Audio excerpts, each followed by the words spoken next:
राष्ट्र एकता जिंदाबाद, जिंदाबाद जिंदाबाद राष्ट्र एकता जिंदाबाद, जिंदाबाद जिंदाबाद पालिका प्रशासन मुर्दाबाद, मुर्दाबाद मुर्दाबाद जिला प्रशासन मुर्दाबाद, मुर्दाबाद मुर्दाबाद पालिका प्रशासन होश में आओ, होश में आओ, होश में आओ। हमारी मांगे पूरी हो, चाहे जो मजबूरी हो, हमारी मांगे पूरी हो, चाहे जो मजबूरी हो। गवर्नमेंट मुर्दाबाद, मुर्दाबाद मुर्दाबाद मान सभासद जिंदाबाद, जिंदाबाद जिंदाबाद सभासद जिंदाबाद, जिंदाबाद जिंदाबाद।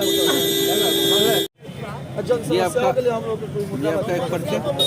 मैं ललित कुमार वार्ड नंबर 8 का सभासद हूँ। मैं 88 से लगातार 4 बार चुनाव जीता हूँ, लेकिन ऐसा बुरा दशा मैंने कभी नहीं देखा है नगर पालिका का।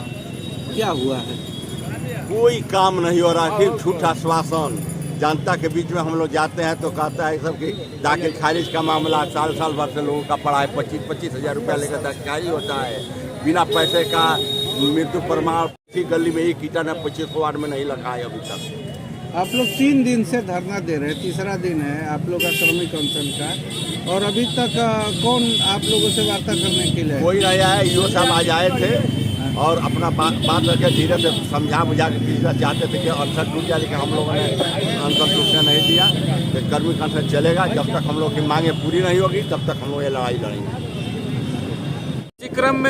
इसी क्रम में मैं आपको बता देना चाहता हूं कि कल हम लोगों ने एक बैठक के माध्यम से यही क्रमिक अनशन के दौरान तय किया है कि कल 4 बजे के बाद शहर भ्रमण करेंगे और जन समस्याएं से जनता को रूबरू कराएंगे कि हम लोग किस लिए बैठे हैं, ऐसी क्यों स्थिति उत्पन्न हुई कि हम लोग को 2500 लोगों को क्रमिक अनशन में बैठना पड़ा।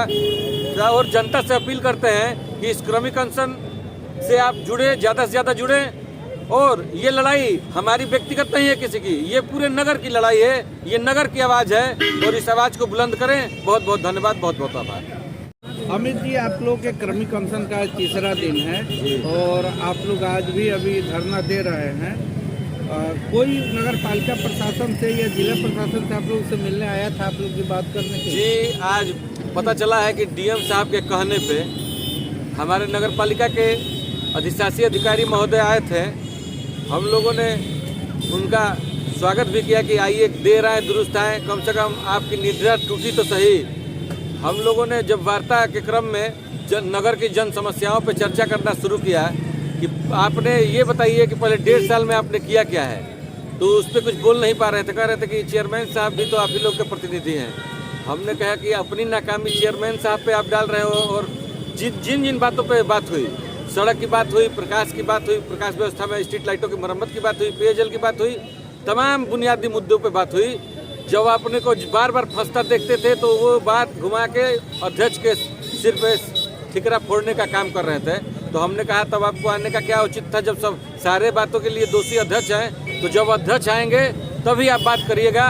और इस बार ये आपके दिखावा से, छलावा से और आश्वासन से ये क्रमिक अनशन हमारा नहीं टूटने वाला है।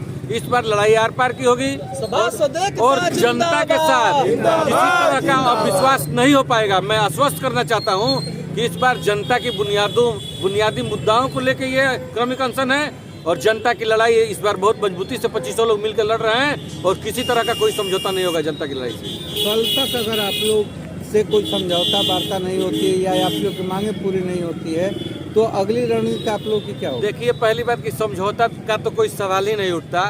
जनता के मुद्दा पे, जन सुविधाओं के मुद्दा पे समझौता हमेशा कमजोर लोग करते हैं और हम लोग बहुत मजबूत लोग हैं, छात्र संघ की उपज हैं और तमाम नए चेहरे और यूथ के लोग हैं, छात्र संघ से निकल के आए हैं। और मैं आश्वस्त दिलाना चाहता हूं कि हर तरह की लड़ाई लड़ी जाएगी। पहले गांधी प्रतिमा पे हम लोग बैठे हैं, गांधीवादी तरीके से, शांतिप्रिय तरीके से अपनी बात रख रहे हैं। अगर समय रहते जिला प्रशासन और नगर पालिका प्रशासन नहीं जागी और जनहित के बारे में अपना स्पष्टीकरण नहीं देती है कि ये कब तक समस्याओं को दुरुस्त करा लेगी, तो हम लोग उग्र आंदोलन आगे भविष्य में चलाने के लिए बाध्य होंगे। आवाज दो।